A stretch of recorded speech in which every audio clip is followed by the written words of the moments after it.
Hello guys, कैसे हैं सभी। चलिए जल्दी से चैनल पे आ जाइए और चैनल को लाइक शेयर एंड सब्सक्राइब कर दीजिएगा। जैसा कि पिछली वीडियो में मैंने आपको बताया था कि आज का हमारा टॉपिक होने वाला है नैतिक विकास का सिद्धांत, जो कि दिया है लॉरेंस कोहलबर्ग ने, और ये बहुत ही इम्पोर्टेंट है।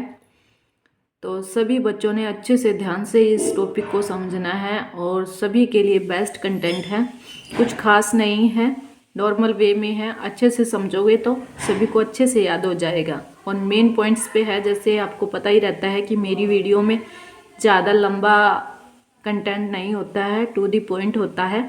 तो सभी बच्चे जल्दी से चैनल पे बन जाएं और सभी बच्चे मेरी वीडियो को पूरा देखें, अच्छे से देखें, समझें। ठीक है, तो भाई चलो कर लेते हैं आज की वीडियो की शुरुआत। आज के टॉपिक का नाम है हमारा नैतिक विकास का सिद्धांत, मोरल डेवलपमेंट थ्योरी। ये किसने दी है भाई? इसके प्रवर्तक का नाम है लॉरेंस कोहलबर्ग। ठीक है, क्या नाम है? Lawrence Kohlberg. चलिए चलते हैं आगे। इसमें क्या कहा गया है? लॉरेंस कोहलबर्ग की अवधारणा है कि बालक के नैतिक विकास के स्वरूप को समझने के लिए उसके तर्क और चिंतन के स्वरूप का विश्लेषण करना अनिवार्य है। समझ में आया कि जो कोहलबर्ग है वो कहना चाहते हैं कि अगर किसी बालक के नैतिक विकास को समझना है तो उसके लिए सबसे पहले उसका क्या करना होगा कि उसका जो तर्क और चिंतन है, मतलब वो किस तरीके से सोच विचार करता है, किस तरीके से मतलब चीज़ों को करता है, तो पहले उसका हमें विश्लेषण करना पड़ेगा, तभी हमें उसके नैतिक विकास का पता चल पाएगा। ठीक है, चलिए आगे क्या है। आगे कहते हैं कोहलबर्ग ने नैतिक विकास की कुल 6 अवस्थाओं का वर्णन किया है। कितनी का किया है? 6 अवस्थाओं का। किंतु ये इम्पोर्टेंट है, सभी बच्चों ने ध्यान रखना है। किंतु उन्होंने दो दो अवस्थाओं को साथ रखकर उन्हें 3 सत्रों में बांटा है। ठीक है, 6 अवस्थाएं हैं कुल, लेकिन उन्हें दो दो अवस्थाओं में जोड़कर 3 सत्रों में बांट दिया है। ठीक है, चलिए उन सत्रों को हम जान लेते हैं, वो क्या क्या है। तो पहला है सबसे प्री कन्वेंशनल स्तर, या इसको दूसरा नाम से भी बुलाया जाता है पूर्व परंपरागत स्तर। ठीक है, प्री कन्वेंशनल स्तर या पूर्व परंपरागत स्तर, प्री कन्वेंशनल स्टेज, ये होती है 4 से 10 साल। ठीक है भाई, ये होती है 4 से 10 साल के बच्चों के लिए। ठीक है, चलिए इसमें क्या होता है, इस स्तर में क्या कहा है वो हम पढ़ लेते हैं, जान लेते हैं। इसमें कहा गया है कि जब बालक किसी बाहरी तत्व या किसी भौतिक घटना के संदर्भ में किसी आचरण को नैतिक अथवा अनैतिक मानता है तो उसकी तर्क व चिंतन शक्ति प्री कन्वेंशनल स्तर की कही जाती है। समझ में आया भाई कि जब किसी जो बच्चा है वो किसी बाहरी तत्व यानी कि बाहरी वातावरण में रहता है या किसी भौतिक घटना, मतलब भौतिक का मतलब होता है कि जो भौतिक चीज़ें होती हैं उसके संदर्भ में रहता है। ठीक है, उसका वो वहाँ का आचरण देखता है कि कैसा है, नैतिक है या अनैतिक है। ठीक है, तो उससे क्या होता है कि उसकी जो तर्क करने और चिंतन करने की जो शक्ति बनती है उसको क्या कहा गया है? प्री कन्वेंशनल स्तर कहा गया है। ठीक है,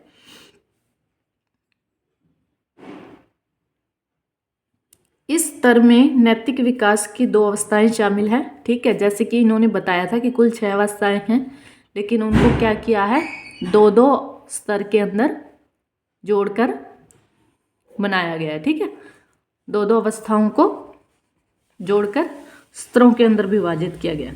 ठीक है, तो इसमें पहले जो अवस्था है वो है आज्ञा एवं दंड की अवस्था। ठीक है, जो पहली अवस्था है वो है आज्ञा एवं दंड की अवस्था, पनिशमेंट एंड ओबीडेंस और रिटेंशन। ठीक है, ये सभी बच्चों ने याद रखना है। दूसरी है अहंकार की अवस्था, साधनात्मक सापेक्षवादी उन्मुखता के नाम से भी इसको जाना जाता है। ठीक है, चलिए नेक्स्ट जो हमारी दूसरे नंबर की आती है वो है कन्वेंशनल स्तर, या इसको परंपरागत स्तर भी कहा जाता है। ठीक है भाई, ये होती है 10 से 13 साल के बच्चों की। कितने? 10 से 13 साल के बच्चों की। सभी ने अच्छे से इस चीज़ों को समझना है, ठीक है। चलिए पढ़ लेते हैं कि कन्वेंशनल स्तर में क्या कहा गया है।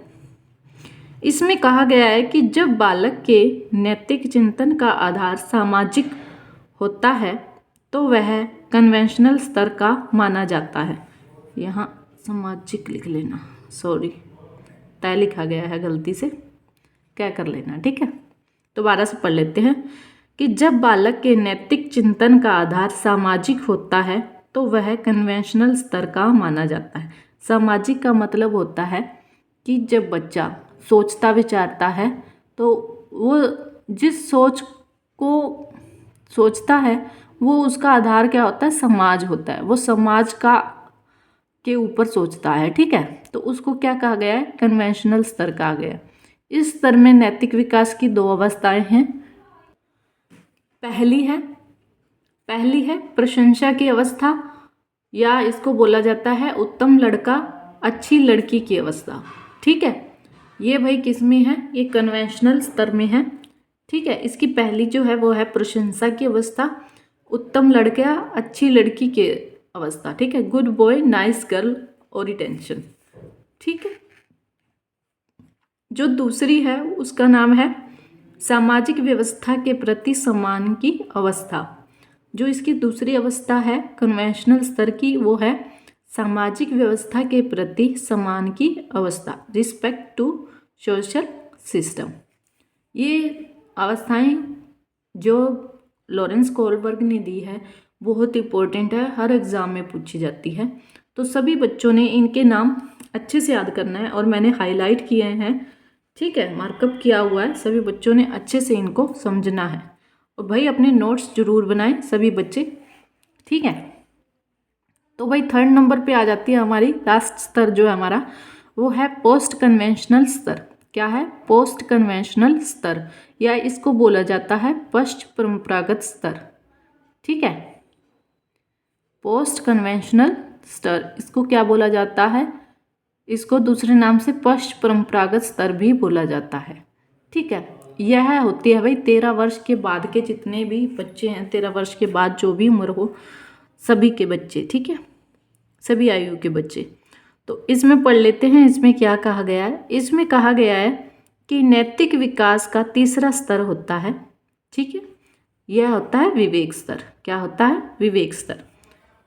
जब कोई बालक अपने विवेक के आधार पर किसी व्यवहार को अच्छा या बुरा, उचित या अनुचित, नैतिक या अनैतिक समझता है तो वो किस में आता है? पोस्ट कन्वेंशनल स्तर में आता है, ठीक है। इसमें बच्चा खुद से मतलब अपने आप चीज़ों को उचित अनुचित अच्छा बुरा बताता है या समझने लग जाता है, तो वो किस में आता है? पोस्ट कन्वेंशनल स्तर में आता है। तो इसमें भी 2 अवस्थाएं हैं। पहली अवस्था है सामाजिक समझौते की अवस्था। पहली कौन सी है? सामाजिक समझौते की अवस्था, सोशल कॉन्ट्रैक्ट और रिटेंशन, ठीक है। दूसरी अवस्था है विवेक की अवस्था, सार्वत्रिक नीति परक सिद्धांत उन्मुक्ता, ठीक है। दूसरी क्या है? विवेक की अवस्था, या इसको दूसरे नाम से भी बुलाया जाता है, वो है सार्वत्रिक नीति परक सिद्धांत उन्मुक्ता, ठीक है। यूनिवर्सल एथिकल प्रिंसिपल और रिटेंशन, ठीक है भाई। तो आज की वीडियो में इतना ही, और ये लॉरेंस कोलबर्ग का जो नैतिक विकास का सिद्धांत है इतना ही है, और मैंने टू द पॉइंट करवाया है और बहुत ही आसान भाषा में करवाया है। ऐसा नहीं है कि आपको समझ में नहीं आएगा, तो to the point content provide है आपके लिए, और आई होप सो सभी बच्चों को अच्छे से समझ में आया होगा। और सभी बच्चे मुझे कमेंट बॉक्स में वीडियो कैसी लगती है ये ज़रूर बताएं। सभी को मेरा कंटेंट पसंद आता है तो लाइक शेयर एंड सब्सक्राइब ज़रूर कीजिएगा। अपने छोटे भाई बहन दोस्त जो भी टेट एग्ज़ाम की तैयारी कर रहे हैं CDP में, उनकी CDP की जो भी कंटेंट मैंने प्रोवाइड करवाया है टू द बेस्ट है, और सभी बच्चों को ज़रूर भेजें, और चैनल को लाइक शेयर एंड सब्सक्राइब करना ना भूलें। आपके इसी से तो मुझे पता चलता है कि मेरी जो वीडियो है वो सभी बच्चों को पसंद आ रही है। पसंद आने का मतलब होता है कि कंटेंट अच्छा है, और मैं आपके लिए खुद ये मेहनत करती हूँ, अच्छे से अच्छा हैंड रिटन लेके आती हूँ ताकि बच्चों को अच्छे से समझ में आए। और ऐसे नहीं है कि बहुत सारे पेज भर के ले आई, ऐसा नहीं है। टू द पॉइंट कंटेंट है, जितना ज़्यादा बड़ा होता है उसको शॉर्ट में समझाने की मेरी पूरी कोशिश रहती है आप सभी बच्चों को। तो भाई चैनल को लाइक शेयर एंड सब्सक्राइब कर दीजिएगा। मिलते हैं नेक्स्ट क्लास में इसी तरीके से अच्छे से कंटेंट के साथ। Okay, bye bye.